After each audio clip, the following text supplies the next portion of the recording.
for Washington, as you may know, since usually we have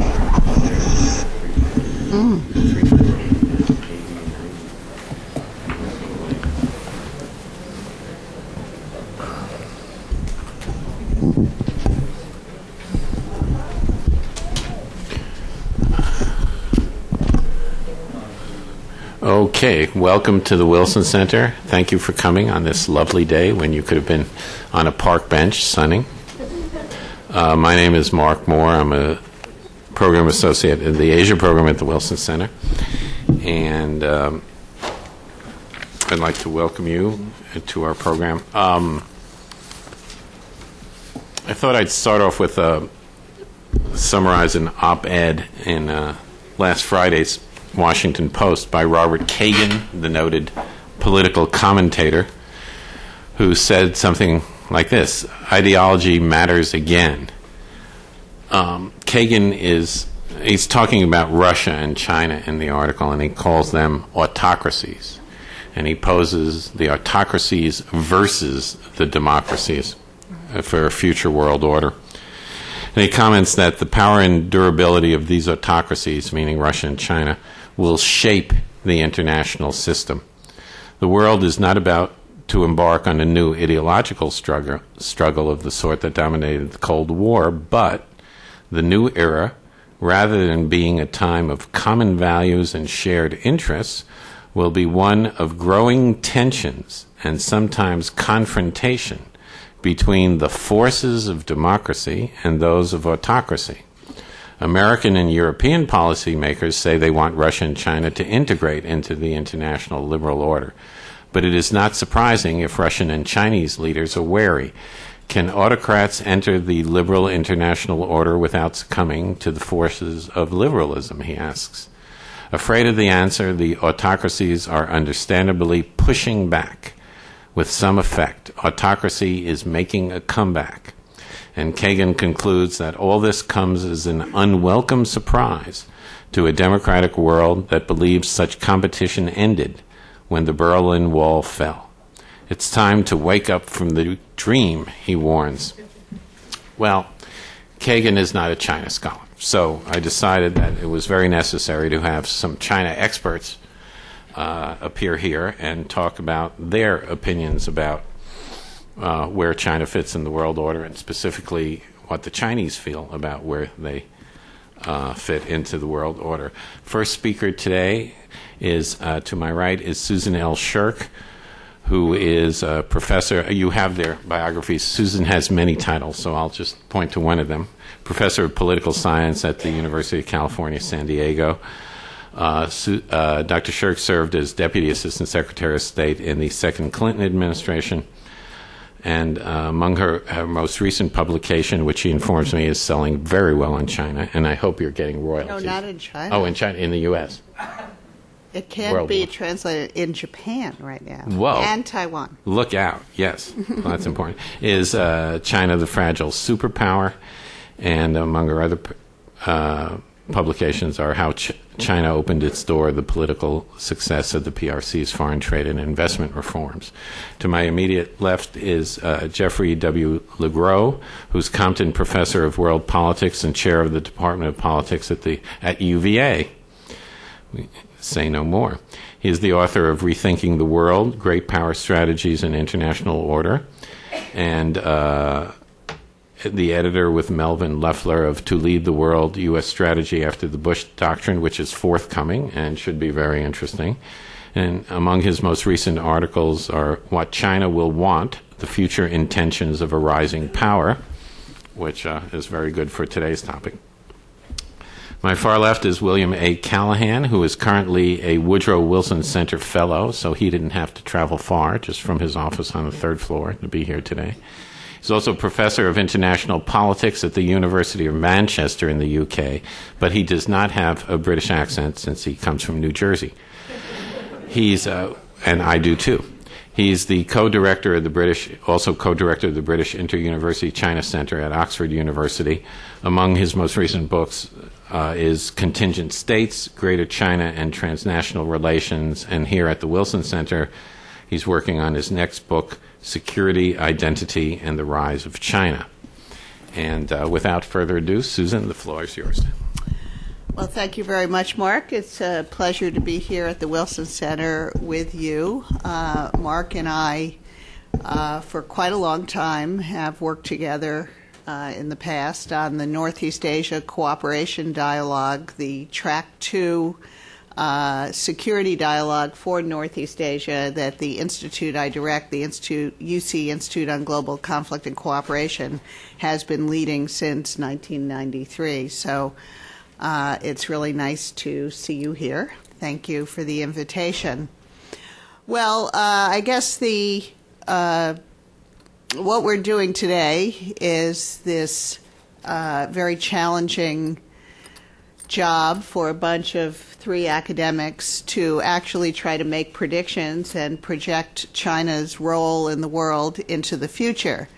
I'm sure one thing we can all agree on is that China's capabilities are growing. And of course, this dramatic economic growth is the foundation for that. And as we look into the future, I think we should anticipate some slowing in China's economic growth because we see now that labor costs are increasing because of the demographic shift, the aging of China's population, and because of the weight of China's massive environmental problems. And of course, that growth could also be interrupted by some kind of crisis in the future. It's very dangerous just to make straight line projections. But the real uncertainty about China's future is not about its capabilities, but more about its intentions. What is China going to do with these capabilities, not just the economic ones, but the growing military capabilities as well? What I'd like to argue here today is that China's current behavior, and likely into the future as well, its behavior in the world exhibits a kind of split personality. On the one hand, we see a very responsible power. And I love that China has just appropriated the term that we used to use in the Clinton administration for when we would write speeches for our public officials about the goals of our policy is to help China become a responsible power, and now China calls itself a responsible power. Of course, the Bush administration version is responsible stakeholder, but it's all basically the same thing. So one side of China's split personality is this responsible power.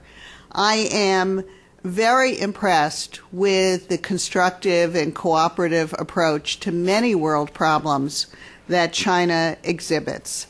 There are lots of examples. Of course, the six-party talks and China's help taking a much more active leadership role in the denuclearization of North Korea, China's improvement of relations with India, even Iran. It just recently hosted a meeting of the major powers to discuss the Iran problem in China. China's participation in multilateral organizations globally and within the region. And China's foreign policy makers, especially in the foreign ministry, have really been very self-conscious about the fact that China's rise creates threat perceptions from other countries. And so they have worked in a very sophisticated manner to try to reduce those threat perceptions.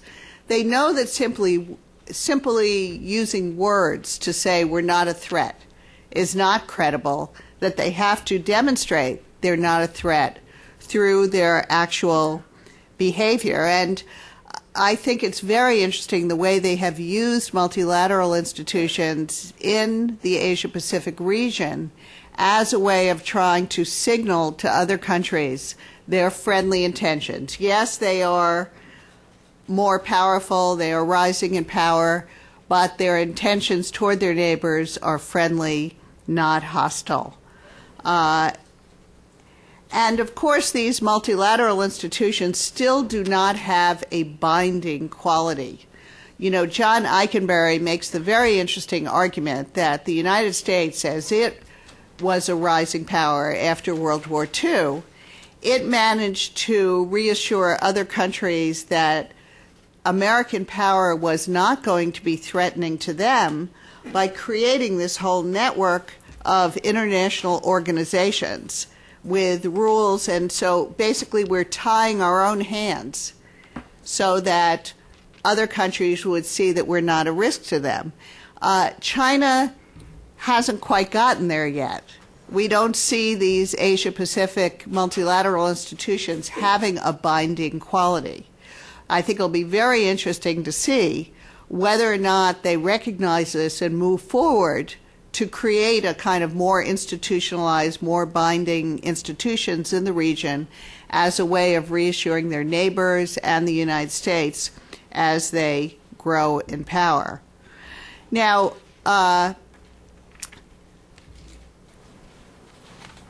so we have this responsible side of China's split personality. You know, the one aspect here which I think is very much missing is soft power. You know, there are a lot of people who talk about China's presence now in new parts of the world where they haven't been so active in the past, or haven't been for a long time anyway, such as Africa and Latin America. I don't see this as reflecting what Joe Nye really meant when he talked about soft power, because I don't think it's the appeal of the Chinese system or Chinese values or Chinese culture, despite the Confucius Institutes, that really is such a positive force in terms of Chinese diplomacy. I'd say China doesn't have much soft power, but China has a lot of market power. And what we're really seeing operating in those in Latin America and Africa is market power, just as the U.S. has a lot of market power. Chinese market power is what gives it a lot of sway. But once China gets there, it is trying very hard to manage its policy in these areas in a way that doesn't sully its international reputation. The last thing in the world China wants to do is stand with the rogues. It doesn't want to be viewed as a big rogue. It wants to be respected as a responsible power. So now the burden is on China to try to adjust its policies in Darfur, for example, and we see that they have done that in order to reduce international criticism and enhance their reputation as an international power. I think China is more self-conscious about its international reputation than any other country in the world. And so when they feel that there's a lot of international criticism about their foreign policy, they do respond, except if it's a hot-button domestic issue, which brings us to the what you might call China's id, the nationalistic, emotional side of China's split personality, which has been in full display in China over the last 6 weeks in reaction to the Tibetan protests. Issues like Taiwan, like Japan, to a certain extent the United States, and certainly Tibet, issues that get a lot of media attention in China and issues where the public is paying close attention. These are issues that are not dealt with by the professionals in the foreign ministry. These are issues that the Chinese Communist Party politicians deal with because they are first and foremost domestic issues. And what you see there is that Chinese politicians have cultivated patriotism in order to find a basis for support for the Communist Party, now that nobody believes in communism anymore. And also, we probably should use the word patriotism because, we do have a tendency to say, we are patriotic, you are nationalists. Like we have values, you have an ideology. Basically it's the same thing. But I will use nationalism. And I would say we should talk about nationalism, U.S. nationalism as well. In China, this nationalism is intensifying spontaneously as a result of the revival of Chinese power after more than 150 years of being weak, internally divided, and sidelined internationally. So much of this is spontaneous. I've been criticized by Chinese students and other Chinese readers when I've blogged or something because they complain that my book is claiming that nationalism is because they're brainwashed. To me, I say very clearly in my analysis that Chinese nationalism is the result both of a kind of spontaneous awakening and pride that comes after years of China's being weak and intellectually, internationally not very important to now that China is reviving its power. So part is spontaneous, and part of it is very much encouraged by the Communist Party, especially during the 1990s under Jiang Zemin, as a way of building popular support for the Communist Party. But China's politicians, China's decision makers are also afraid of nationalism because they recognize that it could turn against them and it could even bring down Communist Party rule.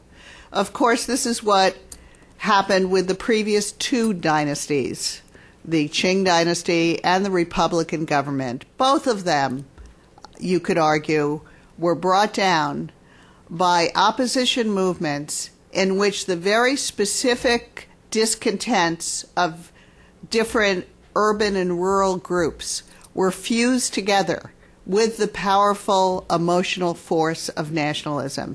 Nationalism is one of the very few banners that can kind of unite disparate groups in a movement against the current government. That's how the Qing came down, and that's how the Communist Party defeated the Republican government in the 1940s. So, of course, today's leaders worry that they could meet the same fate if this nationalism turns against them. Therefore, they feel they always need to react to criticism that they are too soft on Japan or too soft on Taiwan or too soft on Tibet by staying out ahead of this wave of resurgent nationalism. And they have to take a strong stand. So rhetorically, they feel they have to take a strong stand. And of course, that is where the danger lies, because they could make a threat and then feel that they can't back down from that threat because it would endanger the survival of Communist Party rule. So, in other words, domestic politics on these hot-button foreign policy issues will always take precedence over foreign policy interests. Now, this is what we see happening today in China with the Tibet protests.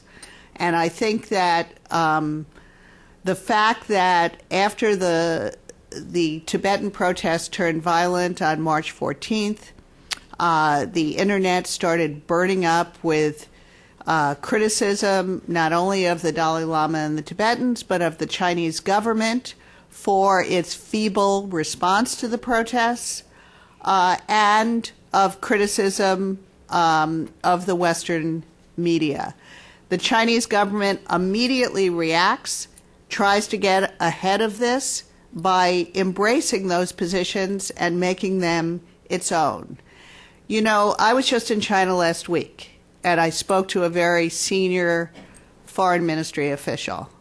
I said to him, look, I can sort of understand why you felt you had to lambast the Dalai Lama, in reaction to the internet opinion. But why, for goodness sakes, did you feel that you had to officially, by the spokesman at the foreign ministry and in official newspapers, go after the bias in the Western media now, less than 4 weeks before the Olympics? These are going to be the very same journalists who are going to come to Beijing and cover the Olympics. And you're going to make them your target now? This seems really like pretty stupid to me. To create this we-they relationship with the Western media, which is bleeding into a more diffuse, generalized anti-Western xenophobia, and to have the government embrace that position. Let them vent on the internet, I say. Why do you have to make that position your own? He said to me, they weren't just criticizing the Western media, they were criticizing us for allowing this kind of biased reporting of the Western media. Well, the problem is that the Chinese politicians, when they read this opinion on the internet, they have no way of knowing what inferences to draw from that about what is the actual threat to them. They don't know how broad that opinion is. They don't know how deep it is. Are the people who vent on the internet the same people who would lead a protest in the street? Or are they people who would vent on the internet but never dare come out on the street? There's no way to know how serious the threat is. But these leaders are so insecure and so jittery that they feel they have to react, even when they pay such a large international price. So I feel that this latest round, which is very much a replay of a lot of the cases that I do discuss in my book,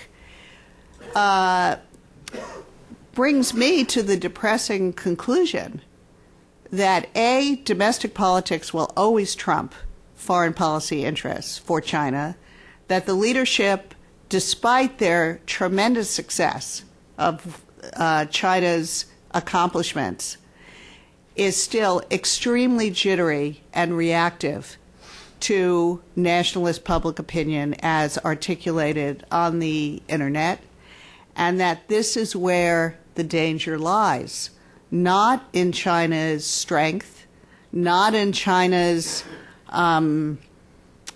desire to challenge America. In fact, can you name one country other than, say Poland or something, who has been less critical of America's role in Iraq than China?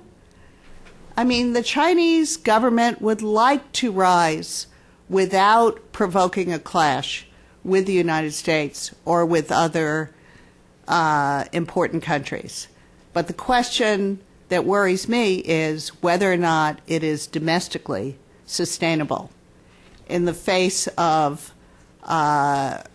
increasing protests, the increasing information that people have about what's going on abroad through the commercialized media and the internet, and intensifying Chinese nationalism. Thank you. Thank you, Susan. Much food for thought. And now, Professor Legros. Thanks very much, Mark. How do I click slides if I want slides? Media experts. Slides? I think you have to set it up, and then there's a handheld. Yeah, Susan's coming. Thank you, Susan. Well, that's happening. I just want to thank Mark and Bill for inviting me today to come speak, and to thank them for the generous invitation or introduction and introducing me as a China expert. That may be. You lived in China for a year. I lived in China for a year. That there you counts. go. That's right. I lived in so. And anyway, as anyone knows, we foreigners who study Chinese, leaves. It goes leaves to Chinese character heaven, where it resides somewhere up there. But truth in advertising. I'm an international relations scholar, so I'm fortunate to be the international relations thorn between these two China expert roses today, or maybe there's two thorns here today. I don't know, Mark. Sure. But I want to talk today about China's future intentions. There really isn't a question of what its present intentions are. We know what China's present intentions are. The real interesting issue is what is going to happen in the future. And this is a question that none of us really has a great handle on. And people actually tend to avoid this question altogether. If you can see my slide, We got it set up. you can see that back. The future. You want me to hold that myself? I can click it. Yeah. So that what you're seeing here is what was formerly red China. It's now orange China. I once did no, that's intentional. I once did a TV show in China, CCTV 9. I'm sure my colleagues have all been on it, and I was asked in the interview, do people in the United States still think China is a communist country? And I thought that was the most interesting, provocative question I'd ever heard. It was so interesting and provocative that the show never was actually on TV. But it was provocative because it is an open question, right? And certainly our impression in the United States is yes, it is. But if you're inside the country, you recognize, of course, communist ideology plays a very little role. China is changing. But what is it changing to? What's the future? And in the American debate on this question, we have two very clear answers to what China's future intentions are going to be. On the one hand, we have the power theorists. And they posit and they know that as power grows, so too does the appetite. And that China is inevitably going to be more revisionist as it grows in relative power. It's going to want to do it their way, just like Frank Sinatra wanted it his way, right? And in that prediction is an inevitable future of revision and basically conflict with the Western powers that to date have set the rules in international order. And the other side is the happy side, the interdependence people. Right, the democracy and trade will bring an inevitable meeting of East and West that will lead to no revisionism, that will lead to continuing cooperation of China with the dominant kind of rules and norms that characterize the West. Again, an inevitable future. And what I want to argue very briefly today is that the future is going to be contingent. Not contingent in the sense that we can think or say nothing about it, but contingent in the sense that the ideas that dominate China are going to very much depend on future events and the way that future events relate to those ideas and resonate through domestic politics. As a partner thesis to Susan's, I'm going to argue that international politics is domestic politics, and domestic politics is being fought over important international foreign policy ideas. And those are going to work in particular ways, and I'm going to just briefly lay out the logic of that. So what does China want today? It's crystal clear what China wants today. China wants economic development, first and foremost. And second, it wants sovereignty and security over traditional areas it sees as being attached to China. And it wants control over those, national unity, if you will. Any reading of Chinese leaders' speeches make this absolutely crystal clear about what China wants. These are not unusual goals. More wealth and booty, more power, control over political territory, these are goals that have dominated states' interests for centuries. The interesting part, and the part we need to pay attention to, is how do states see themselves getting those goals? What means do they see to reach them? And China has embraced a particular means that is very cooperative with international order. Reform and opening. Go along with the system. Get along. And it has been incredibly successful. It's provided an orthodoxy about how to deal with things. And that orthodoxy is different than we have seen in the past. So I'm just going to try and click this. So just in conceptual terms, if you think about the way states relate to international order, there's three ideal types. You might want to integrate an international order, right? Go along with it, cooperate with it. You might want to revise it, challenge it, change it, put in your own rules. Or you might want to just stay outside of it, to remain apart from it, to go your own way. And states tend to cling to one or the other of these poles over time. They're always a mix, but they have enduring philosophies about how to do things. And in China's history, we've seen different periods. That is, China has had different dominant ideas, different ways, different intentions, if you will, about the international system and its periods. So, and different periods, as you'll see in this chart. Things have changed, even though there has been consistency within different periods about what way is best to deal with the international system. And so the question we have today is, how much longer will reform and opening endure? Will it endure forever? Will it ever change? Will it ever give way to some other dominant way of thinking about the world on the part of China? Now, the answers we have for this come from these two groups. The power folks say, you bet it's going to change, right? And when China gets enough power, they're biding their time. Remember what Deng said. They're biding their time. And inevitably, they're going to want more. But the problem is that China's intentions, that is, it shifts between views of integration, revision, or isolation, have not aligned with power. That is, if you look at this chart, it shows China's relative power and its absolute power over time. And you don't see neat fits that would show you the variation in their aims over time. That is, China's power has been growing for some time, but it has shifted between Mao's revisionism versus today's integration approach.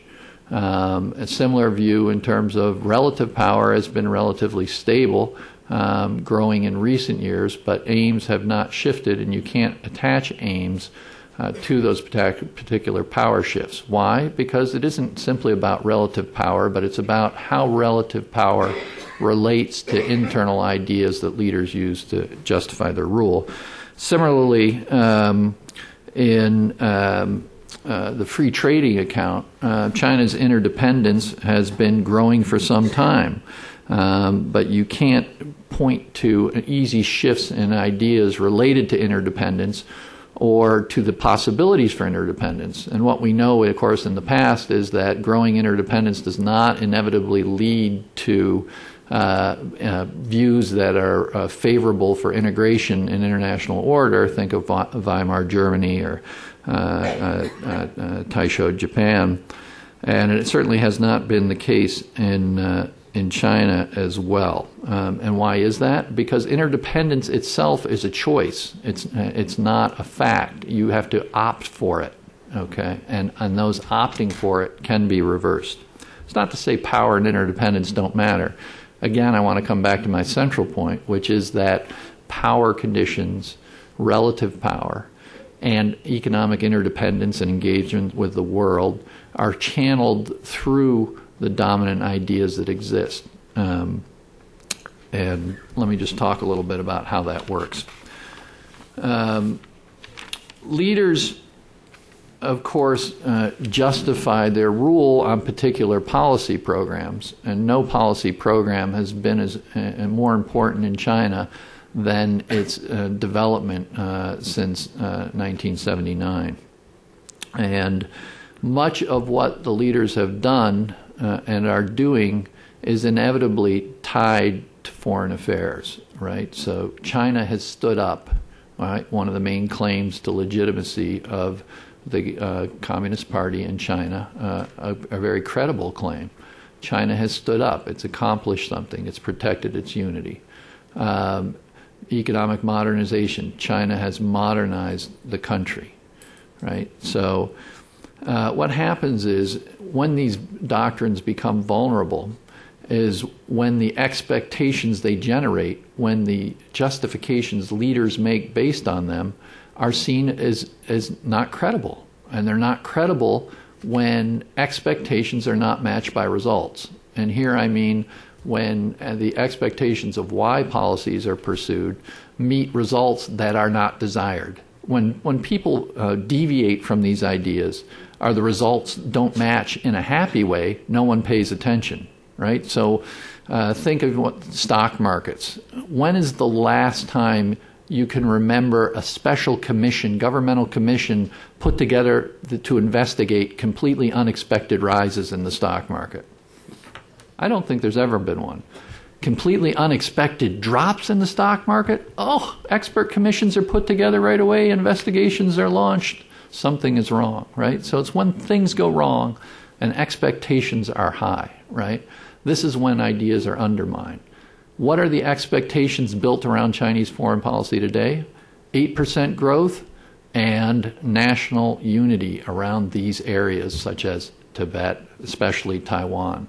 Right? These are the markers of reform and opening, that is integration in the international order, is justified based on that.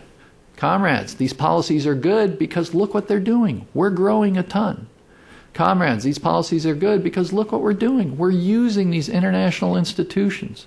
We're benefiting from them to marginalize Taiwan or help bring Taiwan back into the Chinese orbit. Right? So they've had results from it. So the time you're going to see these ideas challenged, the time you're going to be looking for revisionism is not just growing power, right? It's when you get contradictions to the expectations related to these policies that China's leaders are using to build authority, right? When 7% growth goes down the tubes and you're trying to be integrated in international order, that's not going to be, the critics are going to say, see, we told you so. See, we told you this was a problem.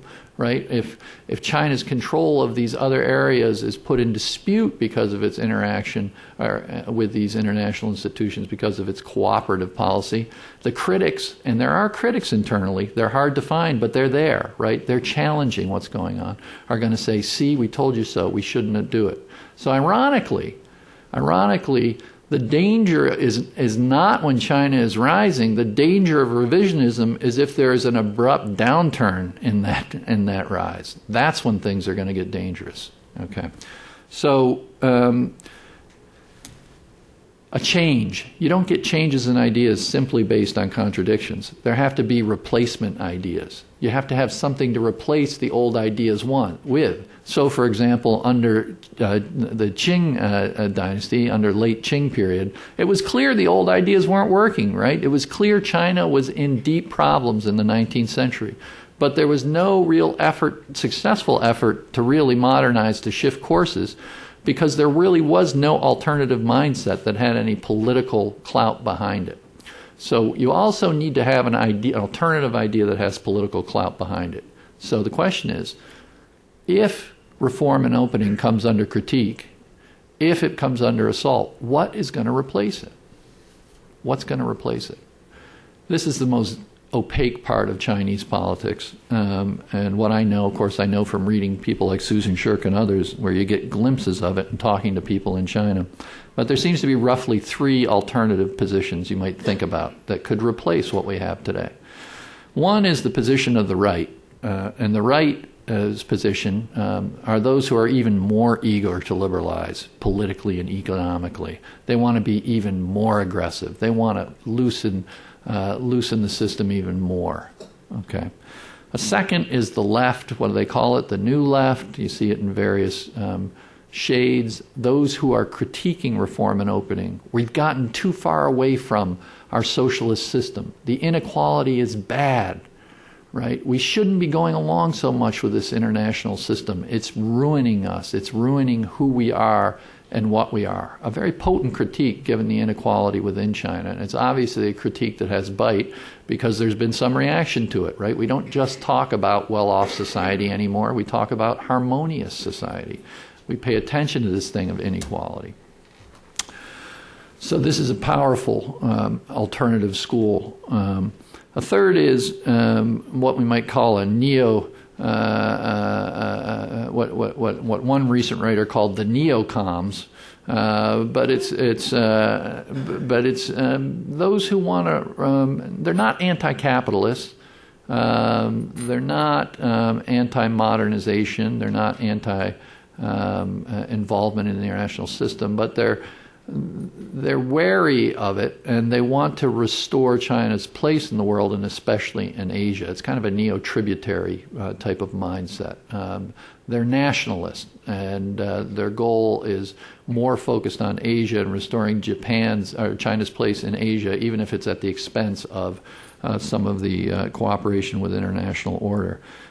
So these are some of those alternative forces that are vying for power for day, and those are the ones we really want to know more about, because if it is the case that reform and opening does come under assault in the future, if this integration mindset is successfully critiqued politically, internally, and there are critics there are people, they are waiting, they are biding their time to get at this system and the people who have benefited from this system, right? Then we have to think more seriously about the alternative groups within China.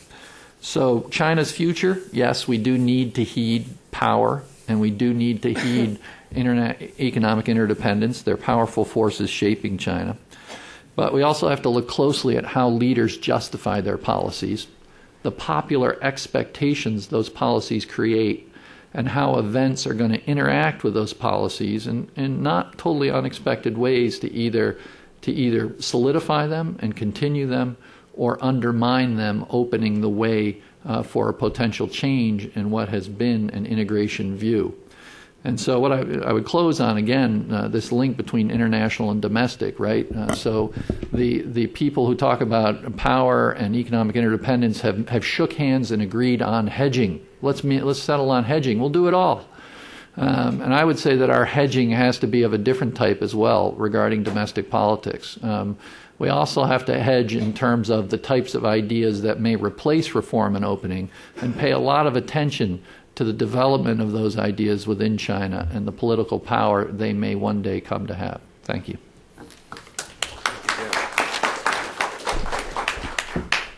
Okay, Bill, top that.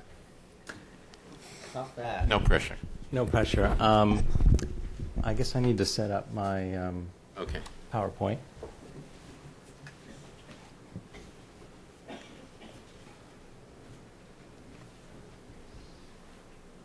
Good job for a non-specialist. I'm a China specialist from the Foreign Service. I just tried to survive. He's got the remote. Can I have the remote? Yeah, absolutely. The power was just past the remote. Well, thank you, Mark, for your kind introduction. I'm really happy to be here, and I'm happy to be on the same panel with Susan Shirk and Jeff LeGros. And since I'm here, I guess in two capacities, one is to talk, but the other is because I'm a fellow on a one-year fellowship here with the Asia program.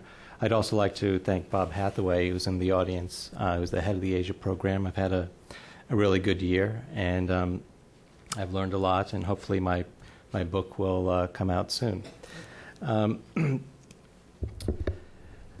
My talk actually, I think, follows quite well from what we've just heard in looking at, as Susan said, this dual nature, this identity crisis in China, and also what Jeff said about looking at how internal domestic politics and foreign relations actually overlap and inform each other. And one of the things that is most fascinating about China right now is that it's a country in flux, and that with each turn along China's path of rapid economic growth, a new set of political, economic, and social questions and problems arises. Thus, a lot of us who study China find it very difficult to understand just what is going on in China. It's not just foreigners, actually Chinese people, I find, have a hard time understanding what's going on in China. Now, in the West, we usually think of China's rise in terms of its convergence to, or its divergence from, international norms like free trade, human rights, or environmental protection. As Robert Zoellick asked when he was Deputy Secretary of State in 2005, will China be a responsible stakeholder in international systems? This was an update of the things that Susan was saying a few years earlier. But my point is that while Zoellick is talking about will China join the world, increasingly China's elite are asking a different set of questions about their country's proper role in the world. The Vice President of China's elite Foreign Affairs College, Chen Yaqing, he put it simply in an article recently when he stated that the main issue for China's engagement with the world is not the institutional politics of how China will fit into international organizations, but the identity politics of answering the question, who is China? So what I've been doing here at the Wilson Center is looking at doing research on identity and security to get a broad view of this question of who is China, to see how China's national security is closely tied to its nationalist insecurities. So rather than analyzing Western images of China, I've been looking at how Chinese voices describe their country's past, present, and future. So Beijing's current foreign policy narrative tells us how the PRC is a peacefully rising power that is working for a harmonious world. And even the slogans for the 2008 Olympics speak to this, exemplify this way of understanding China's foreign policy. So one slogan is New China, New Olympics. The other is One World, One Dream. So rather than just look at what leaders in Beijing are doing, what I do, this is the conclusion to my book, what I do is examine how China's public intellectuals are talking about China's future. And this, again, is something that Jeff was talking about, alternative ways of talking about China and China's place in the world. So today I'll look at, or I'll talk about some recent works by a philosopher, Zhao Tingyang, filmmakers, Zhang Yimou and Ang Li, and an artist, Cai Guoqiang. I picked these four because they're very successful and very important within China, both in terms of engaging a popular audience and because they have generated official interest.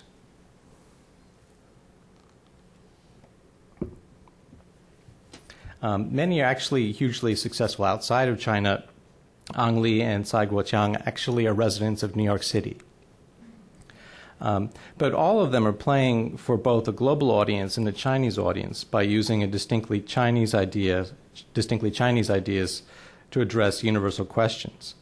And the people that I talk about today are typical of a new breed of public intellectuals in China who are neither state intellectuals nor dissidents. This, I guess, is where I might disagree with you. It's not a question of being mainstream or alternative. There's all sorts of things going on.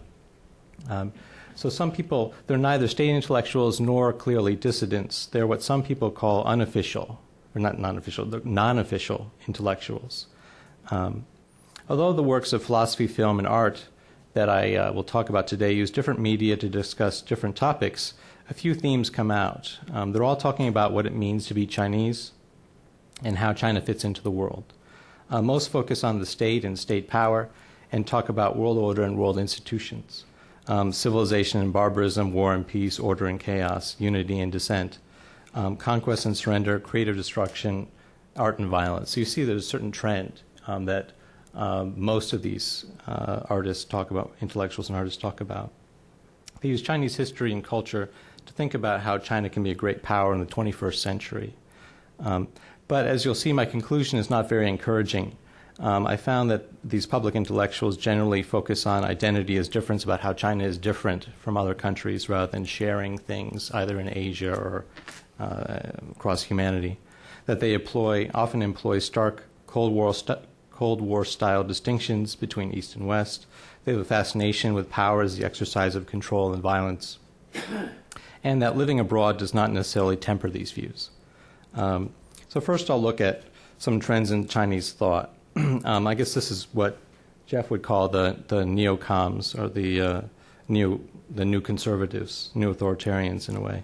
But this is actually different from what was going on with the new authoritarians in the late 1980s and early 90s. In the past decade, a group of theorists has emerged that looks beyond modernity, which they see as westernization, to see how Chinese concepts are necessary for the Chinese century. The 21st century is the Chinese century to these people.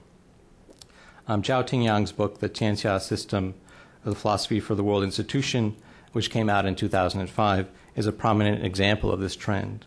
To be a world power, Zhao tells us, China must create new world concepts and new world institutions.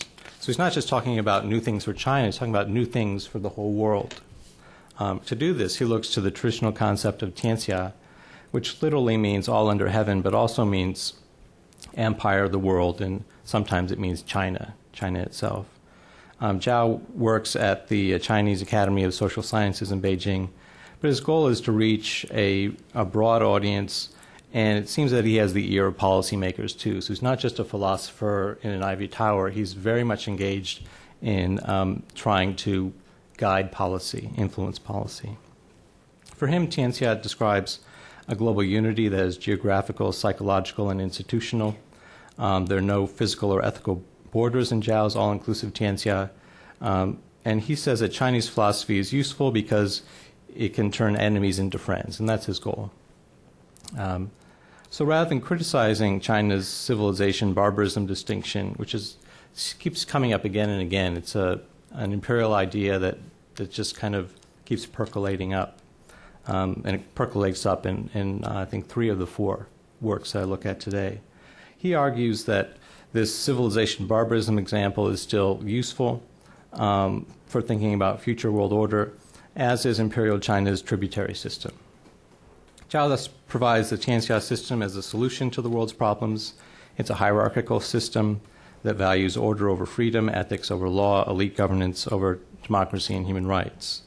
And if you don't want to be a friend or an enemy that will be turned into a friend, you risk being branded as an outsider, or as we've seen recently, as a terrorist, as we saw recently in Tibet.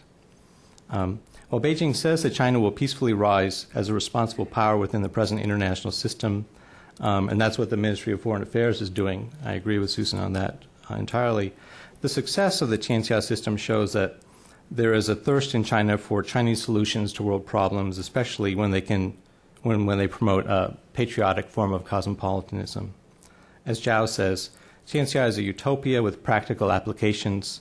Indeed, one could say that the Tianxia system is a theoretical and institutional plan for one world, one dream.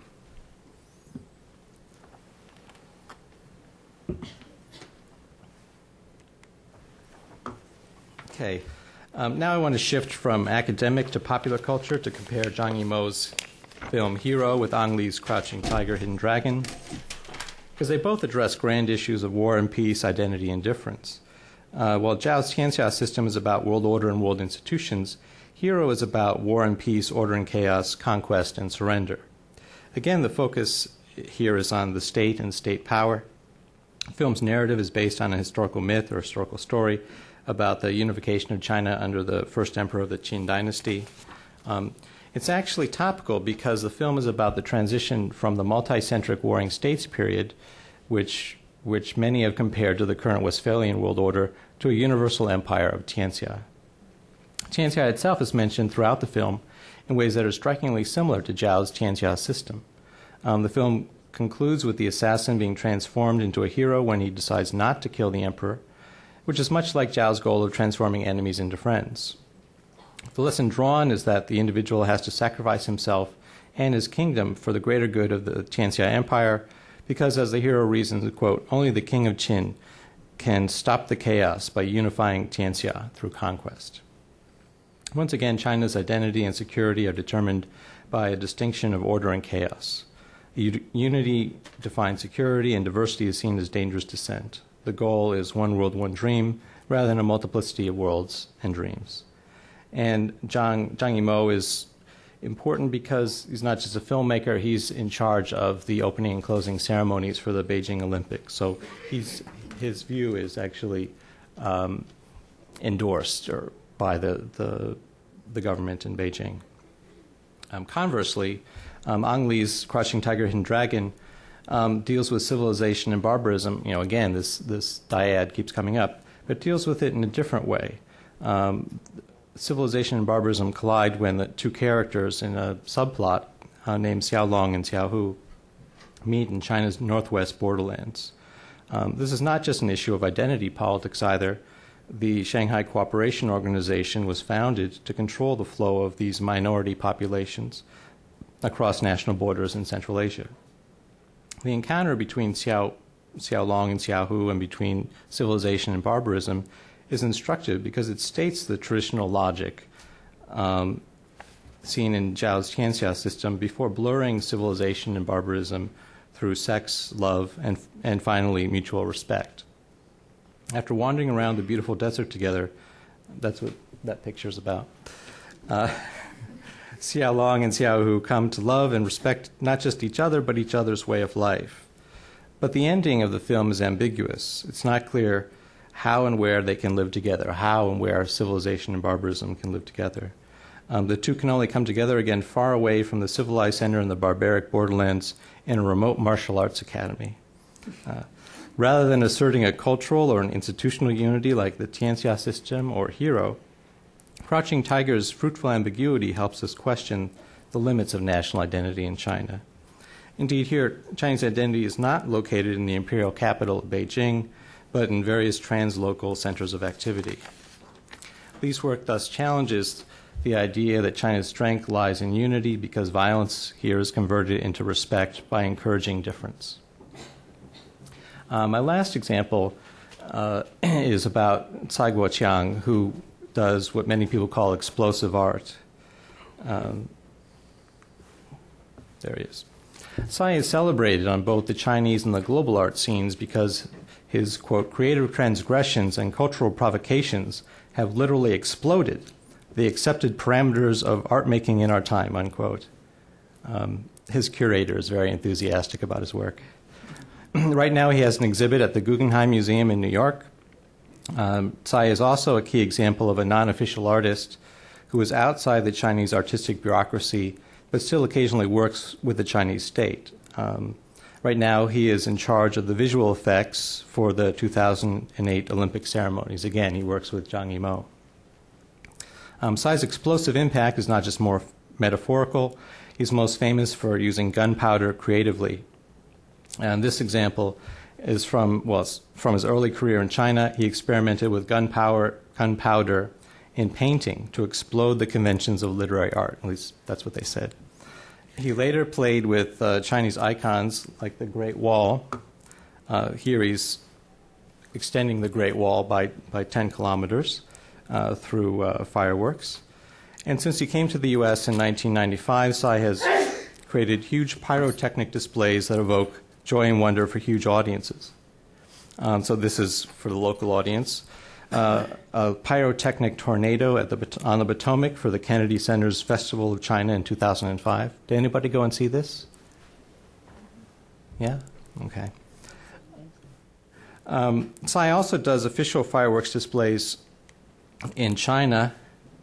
This one is from the Asia-Pacific Economic Cooperation meeting in Shanghai in October 2001, which happened just after 9/11.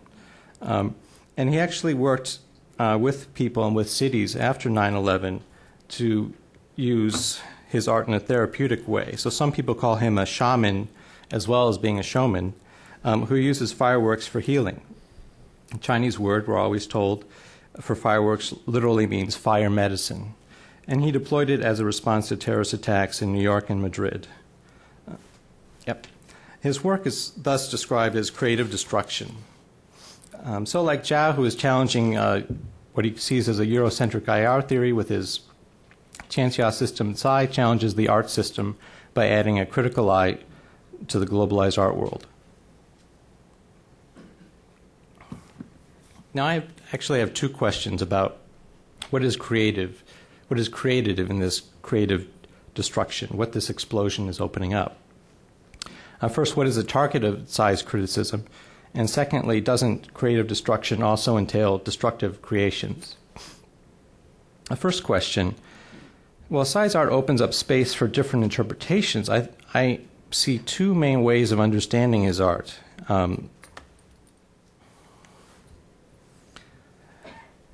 In the West, he's praised for providing a different view that challenges the stereotypes, like here, the China threat of a Mongolian invasion.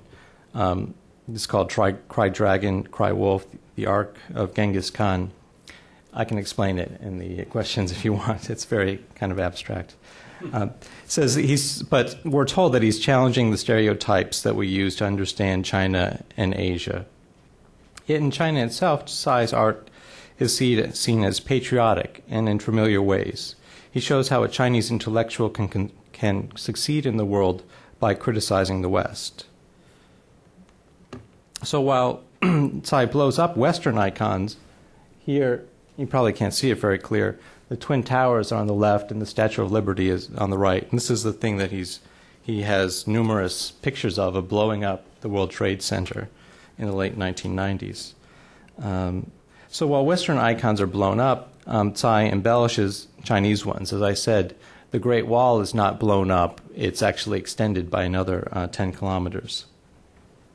The APEC fireworks celebrated, quote, the dynamism of China, unquote, and I expect his Olympic fireworks will as well.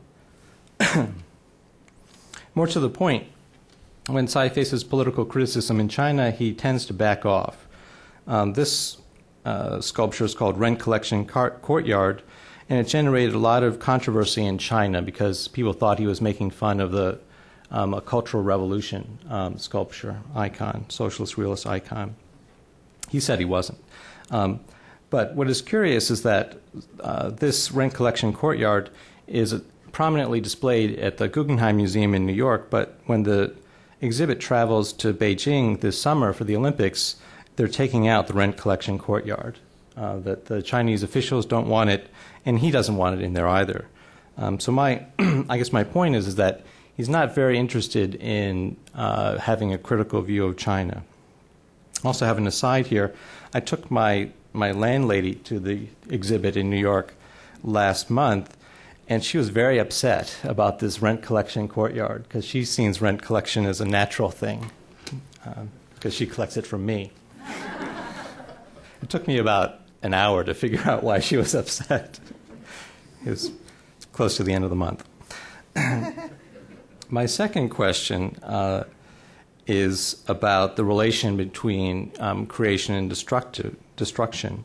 While we're told that Tsai's work deploys art as a substitute for weapons, the art war dynamic does not only transform physical violence into art, as he does through fireworks displays, it also can transform art into physical violence.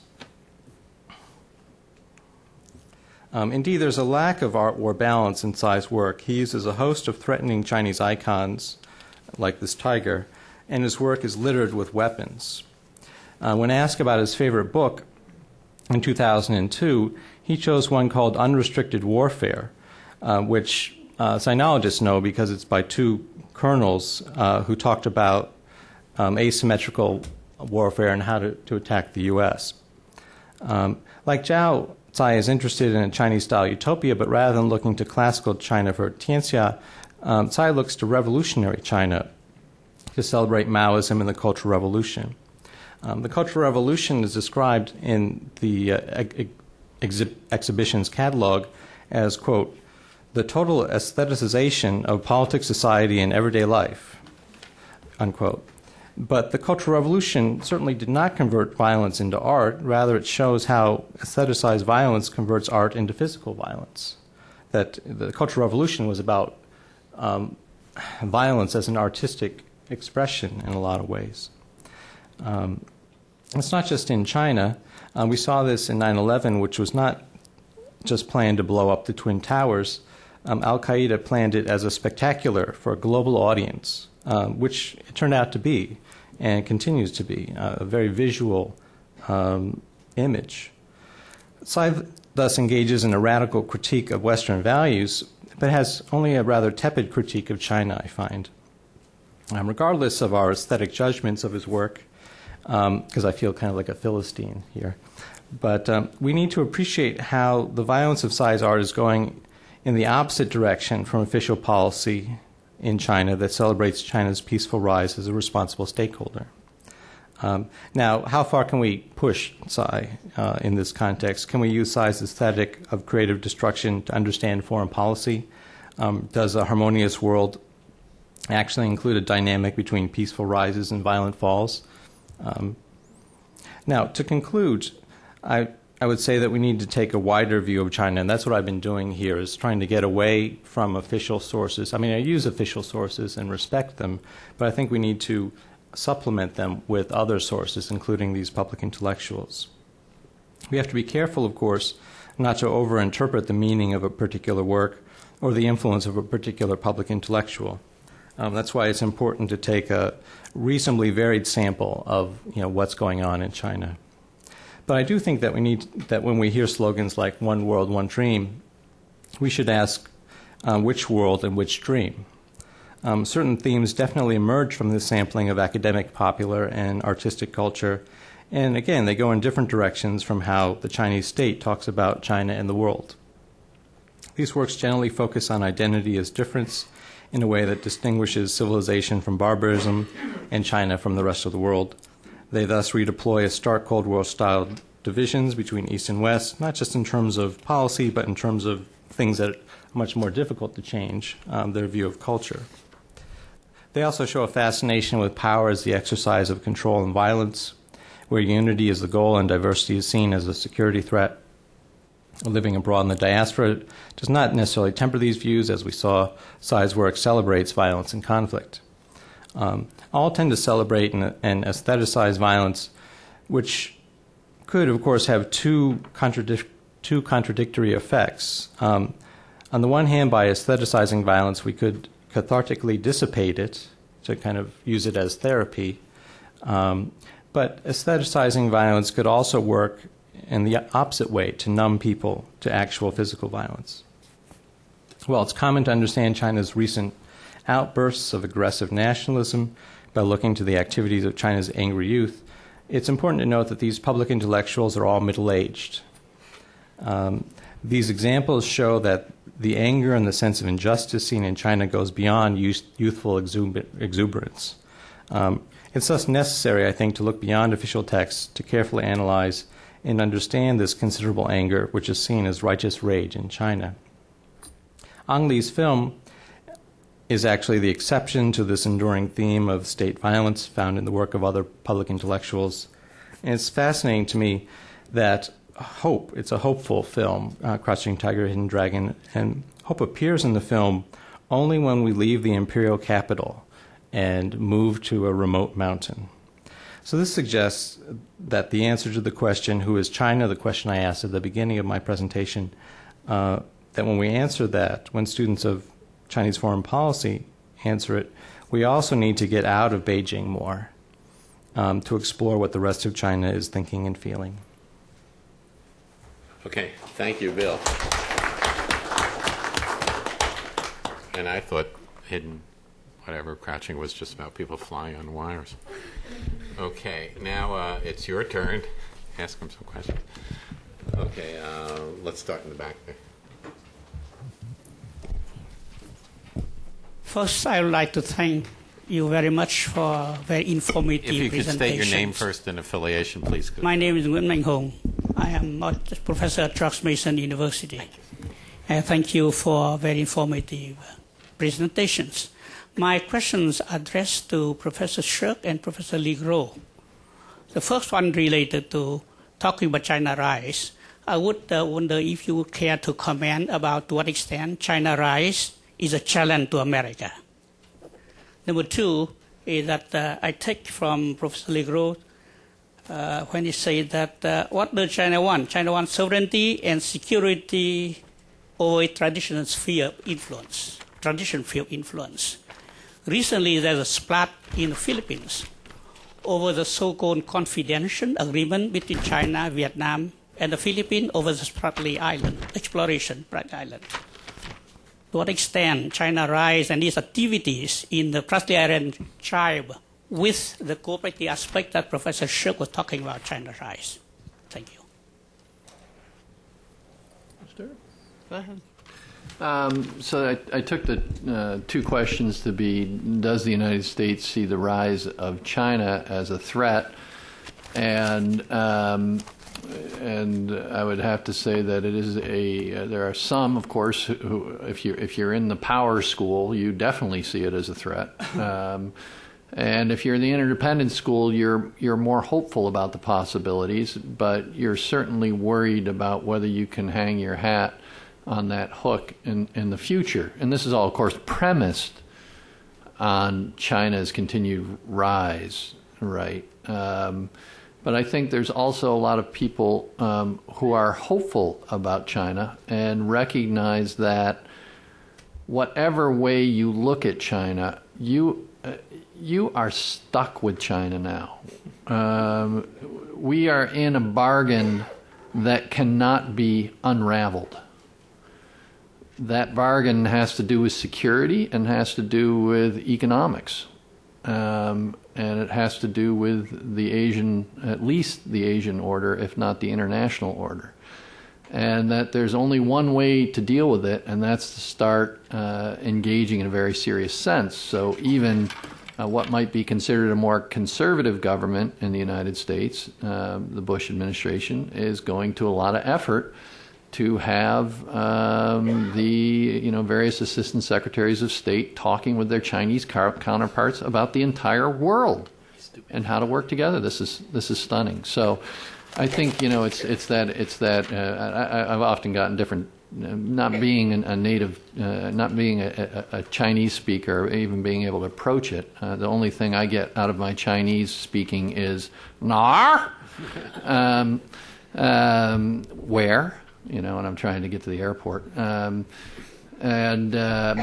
But this image of crisis and opportunity is one that's definitely shot through the United States whenever it comes to thinking about China. The topic about Greater China, I think what you were trying to get at was, if China just wants to retain its sovereignty and keep itself unified, where are the boundaries on that, right? Is it really just about Taiwan? Is it about the seas and Philippines? Is it about Korea? Korea, traditionally part of China, or at least a very close tributary. What the Chinese call Chinese nationalisms, Vietnamese, both the people and the officials think it's greater China's ism and ideology. Yeah, so I guess the point being that how one designs those areas is fairly fluid, and they could expand, thus leading to an expansion of claims that doesn't look so self-contained, and that I agree. But I think right now what I'm trying to look at is, what does China's government hang its hat of legitimacy on? And it hangs its hat of legitimacy on not allowing Taiwan to become independent, not necessarily reunification, but some future prospect of that. But the legitimacy of the government rests on that particular claim. And when that claim is challenged in a way that makes the government look somehow complicit, that government, that regime is going to be vulnerable. Should we just go on to the next one?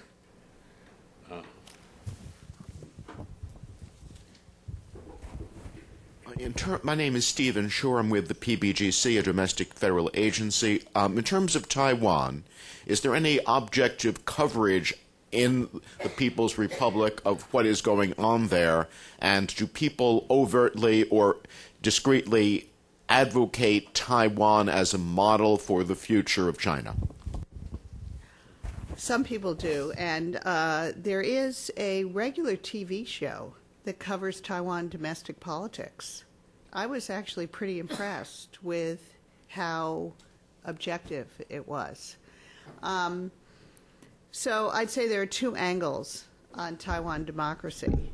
One is a model for China of gradual democratization, working from local elections up, And the second is of a messy, chaotic, democracy doesn't work. And I think you can find both points of view in China.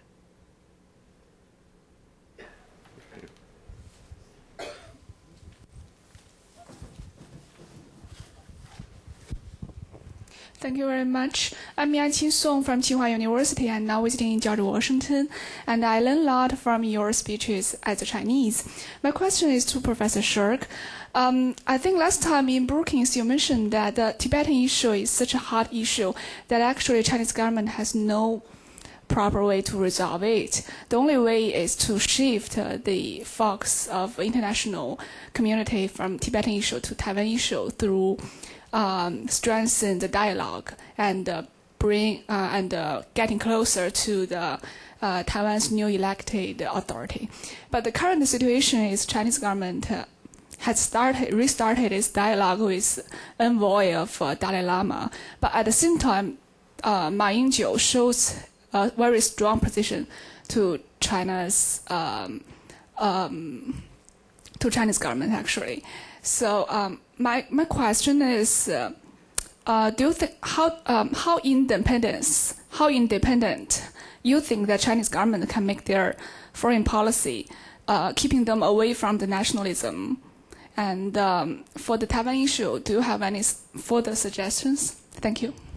I can tell I've been coming to Washington too often when my words now get quoted back to me just a few weeks later of what I said at Brookings. Well, I think that's an excellent question, and I'd like to do a Suwa peeping here because, in fact, I was really surprised that the Chinese government could so quickly announced that it was resuming its discussions with the Dalai Lama's representatives after attacking the Dalai Lama so vehemently just, a few weeks before. So I'm impressed with their ability to do this. I see very careful management of domestic public opinion on it. So they continue to attack and criticize the Dalai Lama and say the announcement about resuming discussions, which of course have been going on for quite a long time, but had ceased to take a stand on principle after the Dalai Lama got the medal in Congress, Congressional Medal of Honor. So the announcement was in response to the continued requests of the Dalai Lama and the blah, blah, and still talked about the Dalai clique. So it's an interesting framing of what is, of course, a kind of pragmatic compromise of the Chinese position, which I certainly welcome and applaud, with trying to look tough domestically. So I'm impressed that they've done it.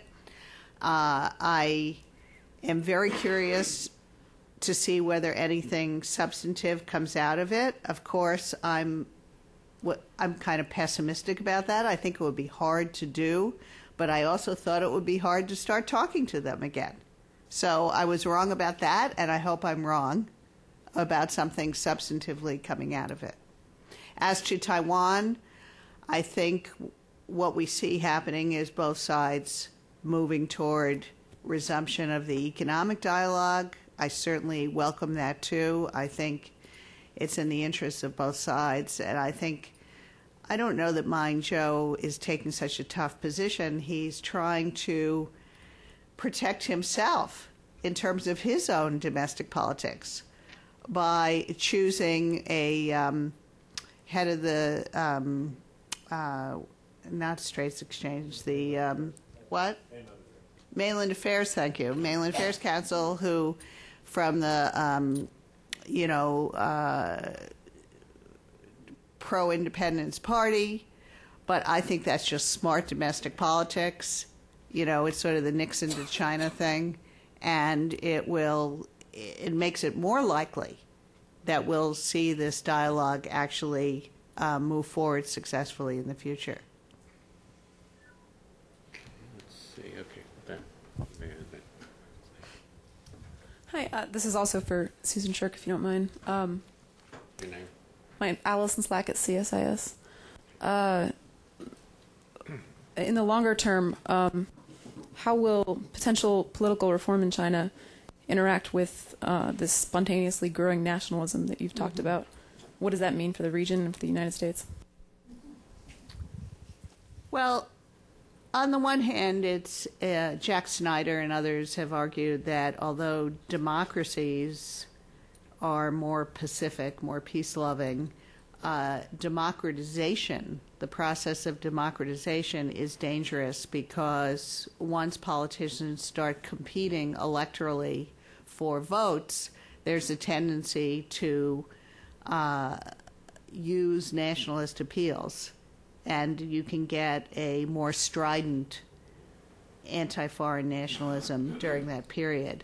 So that could be dangerous. On the other hand, I think it's a positive thing to kind of have a free marketplace of ideas, and in which you see different points of view contending. And in that respect, I feel a little encouraged, actually, about the internet in China right now, because there have been different points of view articulated. There are people in China who are uncomfortable with what you might call ultra-nationalism or very strident anti-foreign nationalism.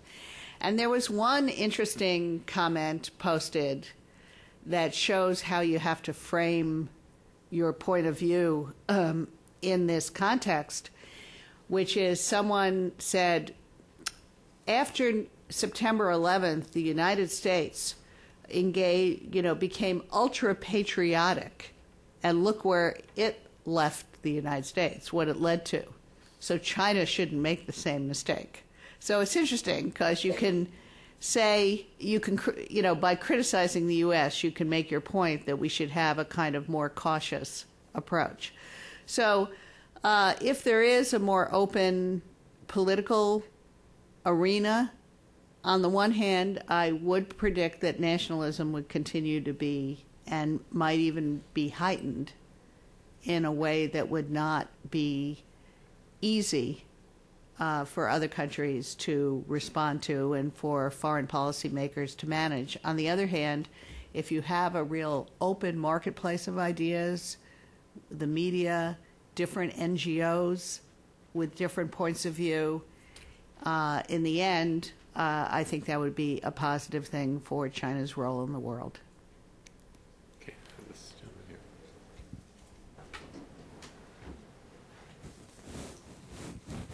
here. And I'm Victor Basser, consultant in national security policy.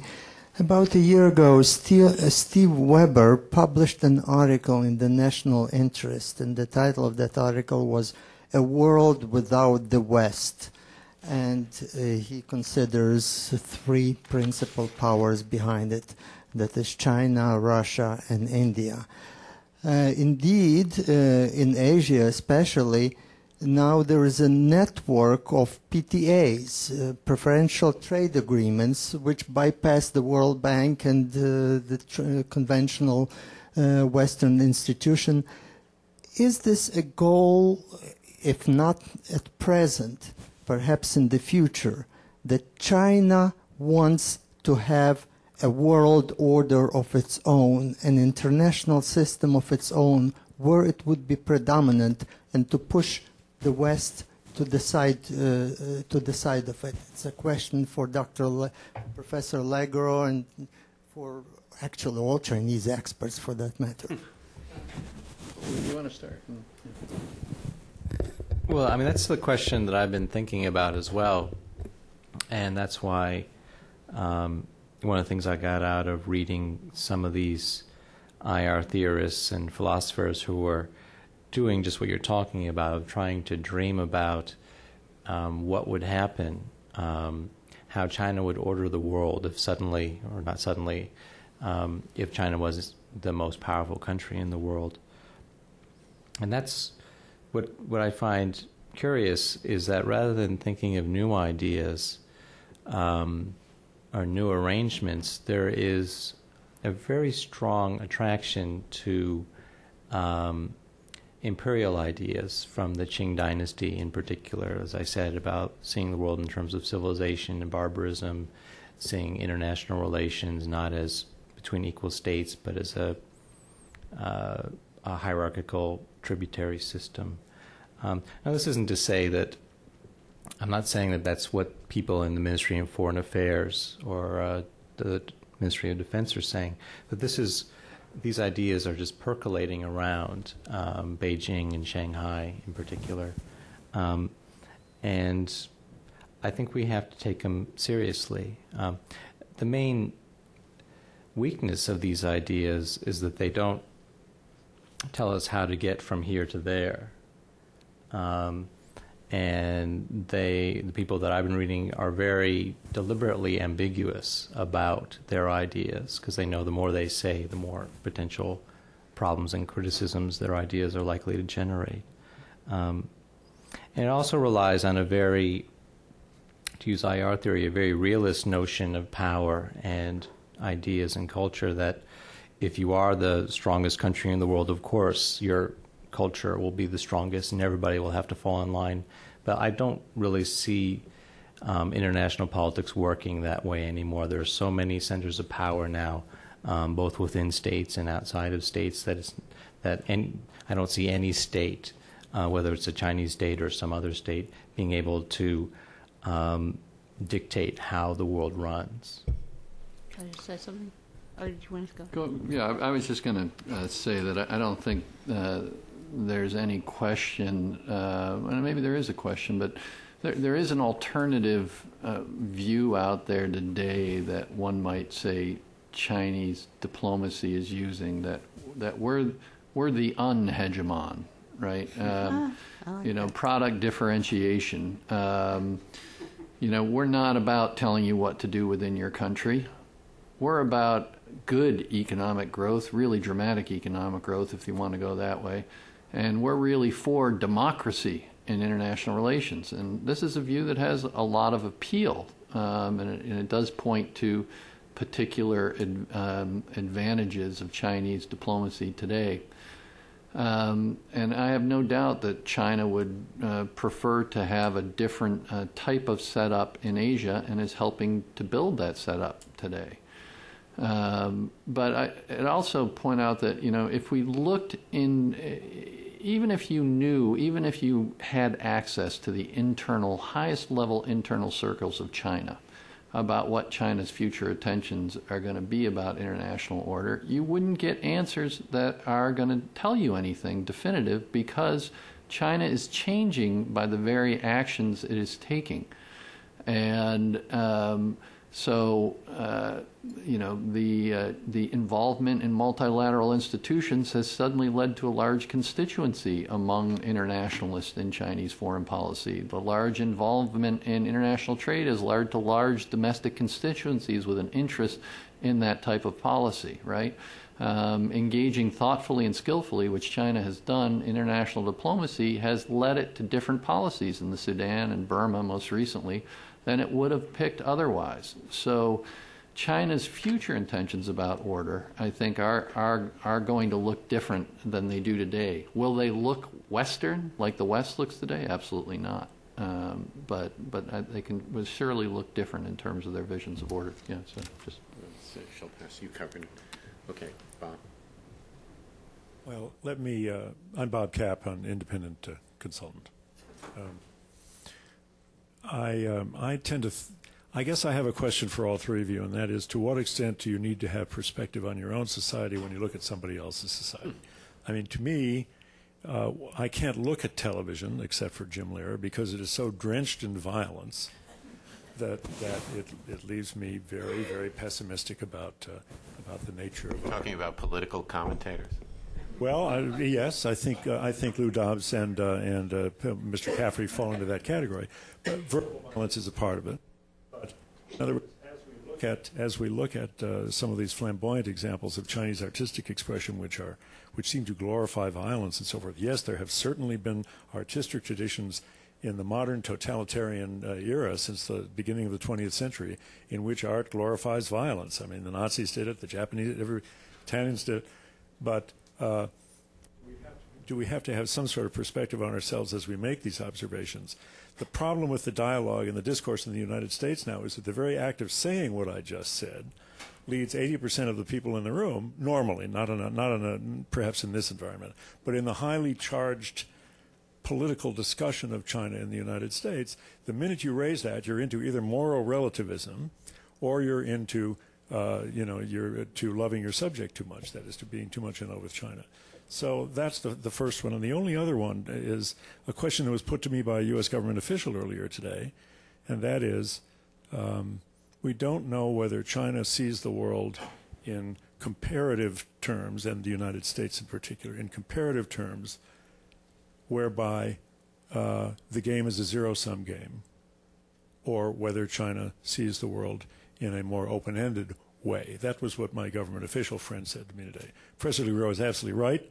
Things change as they change, and perspectives change as circumstances change. But my question would be, who sees the world more in zero-sum terms, China or the United States? Somehow I think that you should start. Maybe I'll put up some more violent images. Sure, you need to have perspective on your own society and recognize that American or European art has violent tendencies.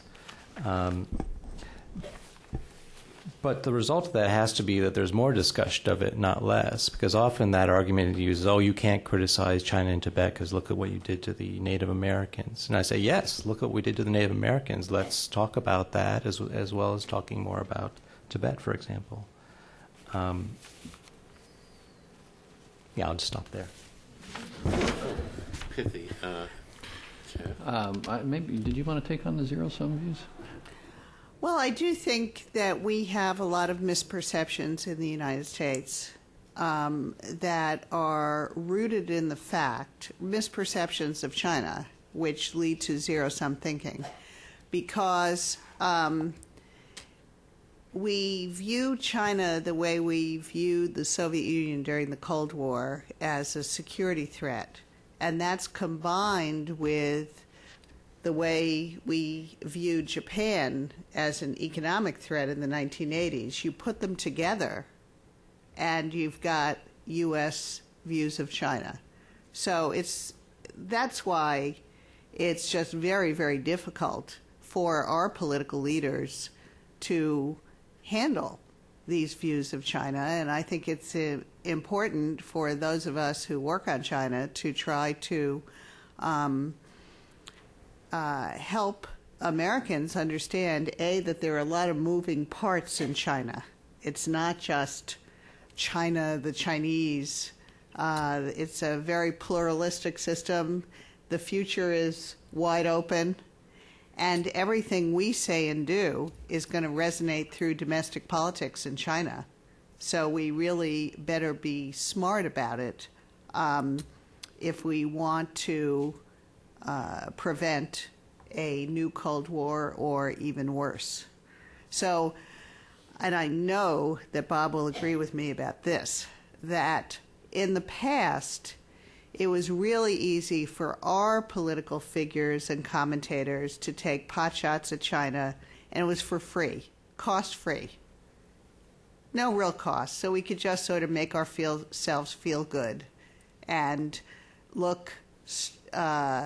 make ourselves popular to our constituencies by taking potshots at China.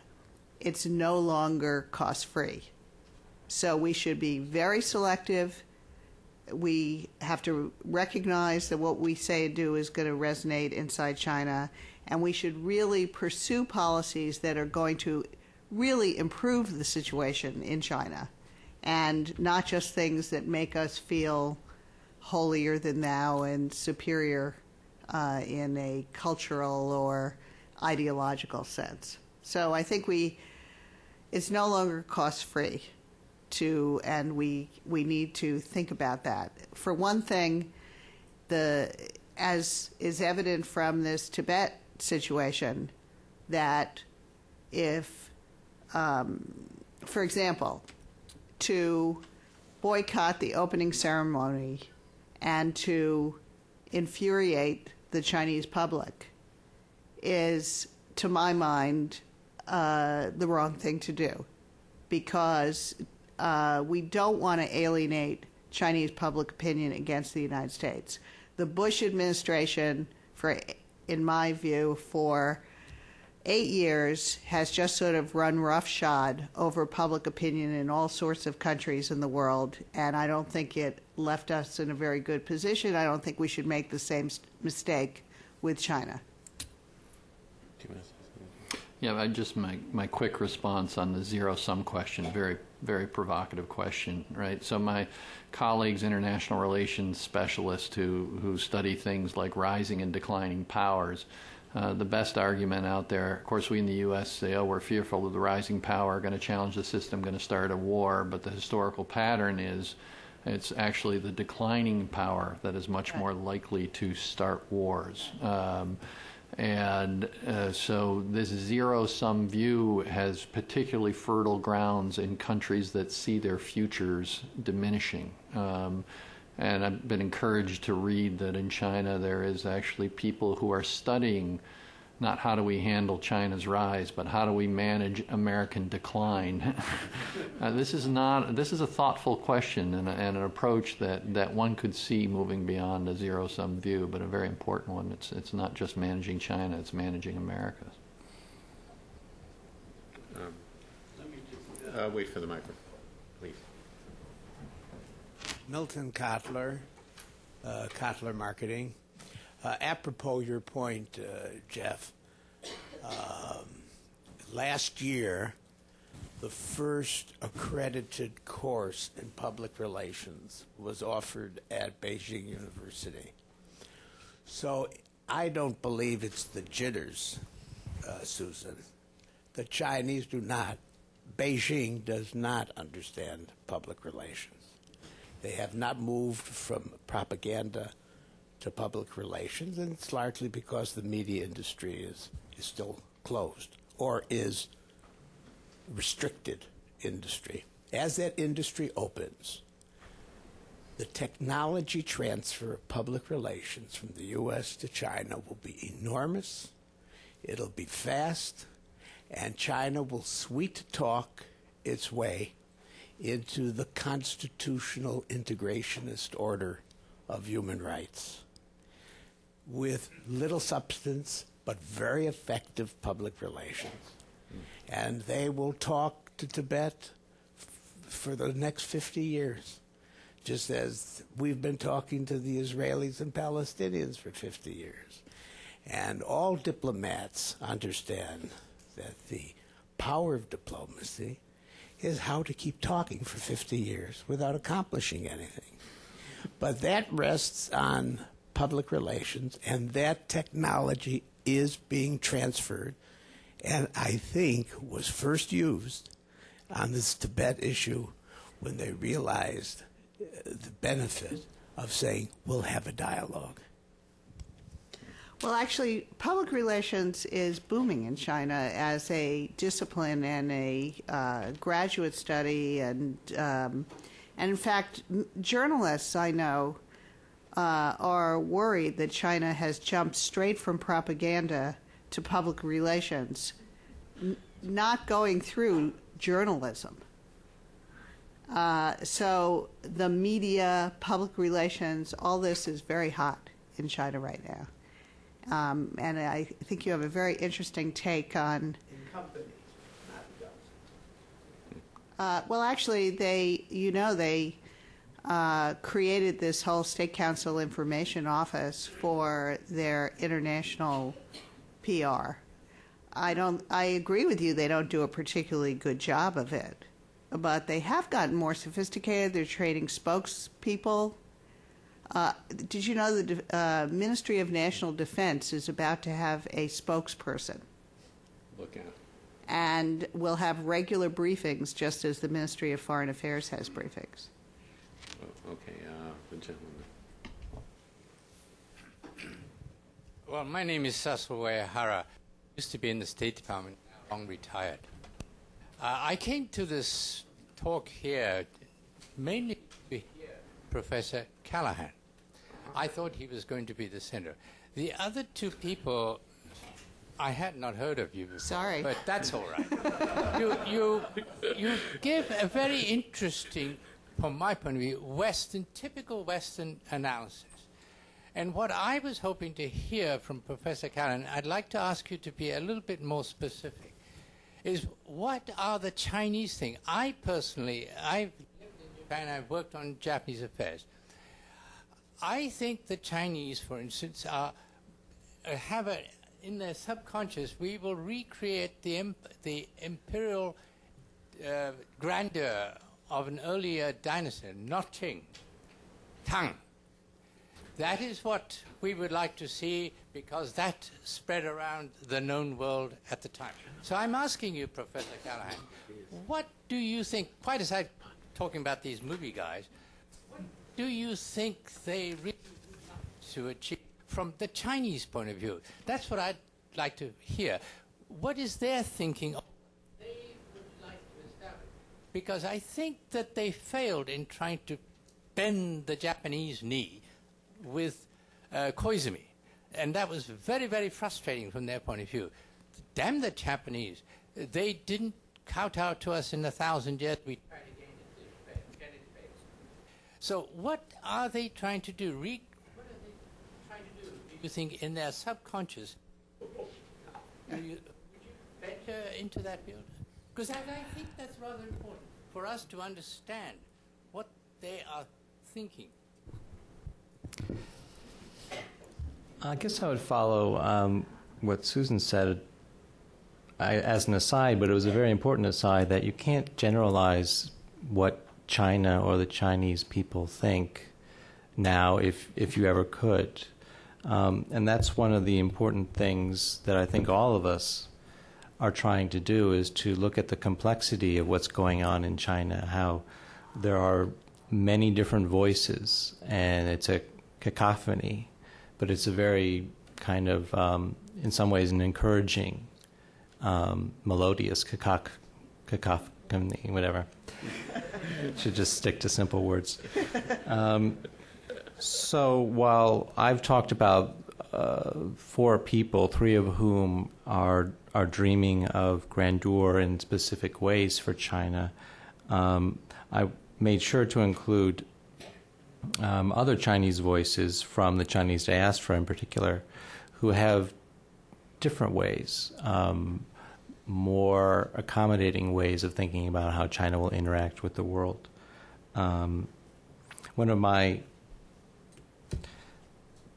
teachers who taught me Chinese philosophy in graduate school, he said that we should just take the Chinese name literally, that Hua, Zhonghua de Hua, means kind of, grandeur means, just that there's nothing in particular that they're looking for other than a respect. And that's actually what we've been talking about on the panel is, well, how do you measure respect, or how do you get respect? Because it's an ambiguous thing, and the goalposts are always moving around, it seems to me. I'll stop there. Oh, I promised that gentleman over in the back, and then back, us in the back. Thank you. Xinfu Zhu from Chinese media. Susan, nice to see you again. Nice to see My you. question is to Susan and Professor Legro. As you said that U.S. and Chinese government are managing its bilateral relations in a very good way, and its bilateral relations in a very stable, healthy, and good shape, while U.S. and Japan relations is also very close. But the Sino-Japanese relations was in a very precarious and strange position over the past few years. And this caused worries and apprehension on the U.S. side. So right now, Chinese President Hu Jintao is visiting Japan. and the two countries signed a fourth joint statement about the governing its relations. That means future Sino-Japanese relations will be focused on peace, friendship, and cooperation. And in the joint statement, the Chinese side and Japanese side agreed or committed not to regard the other one as a threat to its own. And also, Chinese side expressed that its position about hope Japan to exercise more influence and role at the UN. That means China will not block Japanese efforts to seeking a permanent seat at the UN Security Council, according to my interpretation. So while China is trying to improve relations with Japan, so what's your comments and analysis about this new change and the relations between these two giants in Asia? Thank you. Yeah. That's wonderful news. That's very good news. You're bringing us hot off the press information.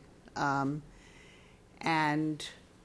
if indeed the Chinese government is prepared to welcome Japan into the Security Council, that is a major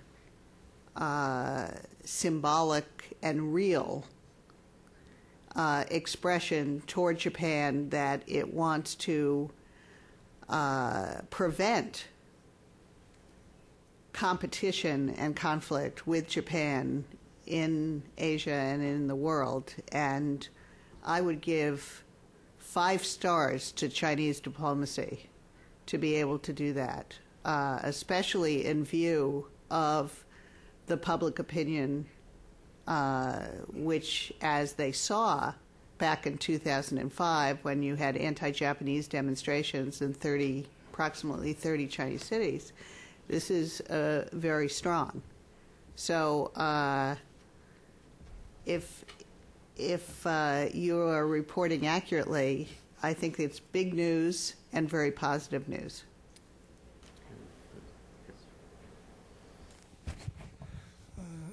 Zhiwang from U.S. International Trade Commission. Susan, nice to see you here.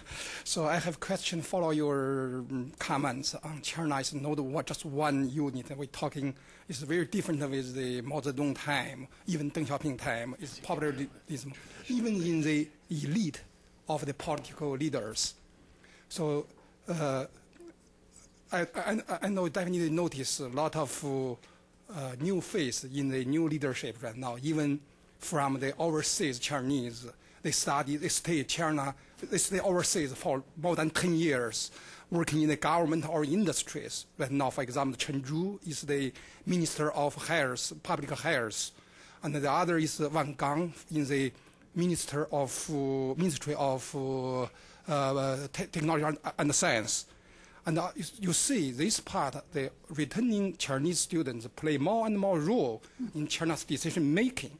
So what is the impact of those kind of group for China's future? That's the first question. Second question is on the, we follow up the Tibet. I'm enforced it's not one just China, it's one voice, even in the leadership. For example, when the first secretary of the Tibet region to criticize Dalai Lama as a wolf with the human skins, but in Shanghai, Huang Puping have a paper, published the discussion in the Wenhui. He said, saying those things is not good.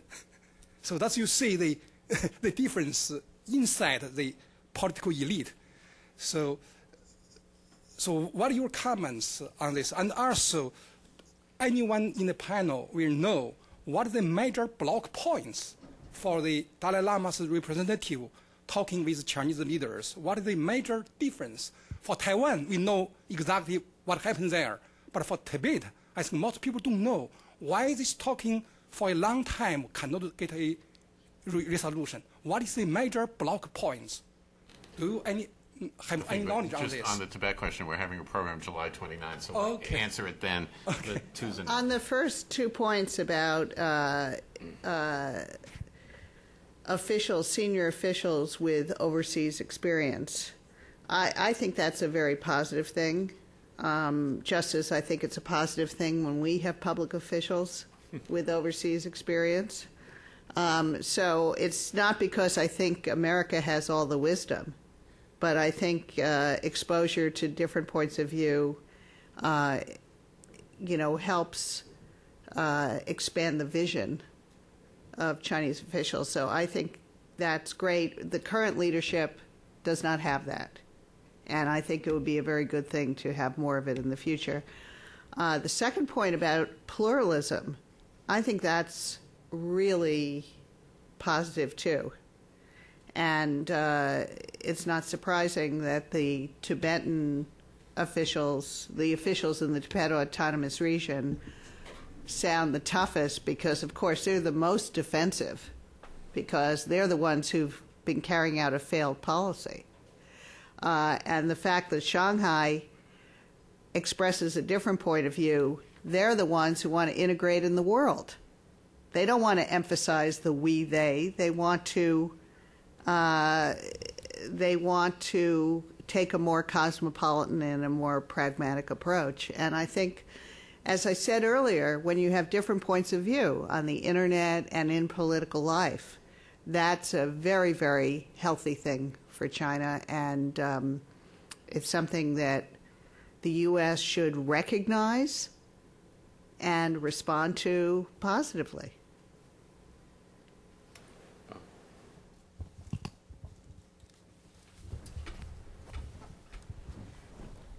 Bob Hathaway here at the Wilson Center. Thanks to all three of our speakers for very stimulating presentations. I want to follow up on, Bill, this question is first for you, but if either of the other panelists would like to take it on, I'd welcome that. But I want to follow up on a point that Susan just made, but it's been made several times earlier, about China speaking with a multiplicity of voices. Bill, I think that was your phrase. The name of our panel is What Does China Want? Suppose we had named it slightly differently. What do the Chinese want? Would there be a difference in your presentations? And more specifically, could you talk about the process by which the Chinese leadership hears or does not hear public opinion, however defined? Can you talk a bit about the interchange between what the Chinese want and what the Chinese leadership wants? Who has the dominant voice in this back and forth? Can you talk a little bit about how public opinion, if there is an independent public opinion, gets translated into official Chinese policy?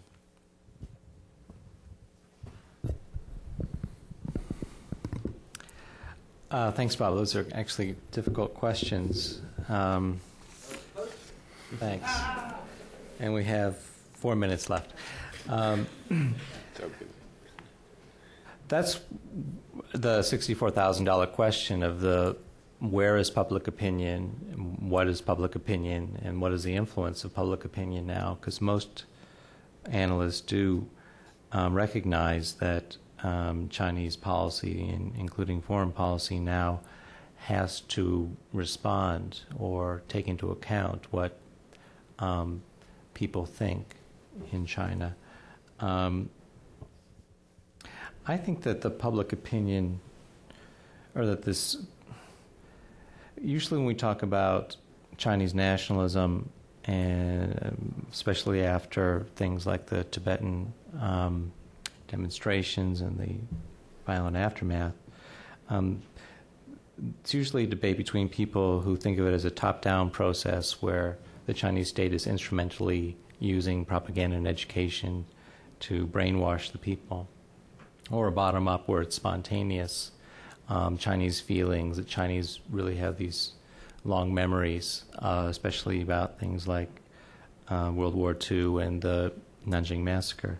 But I think that it's important to look at how top-down and bottom-up actually inform each other, that the people, the actors are, and there's a circular process where the grassroots is responding to things that they've been taught in school, and the state is responding to the grassroots. You can't really separate out either an instrumentalist way of understanding things or a spontaneous way of understanding things.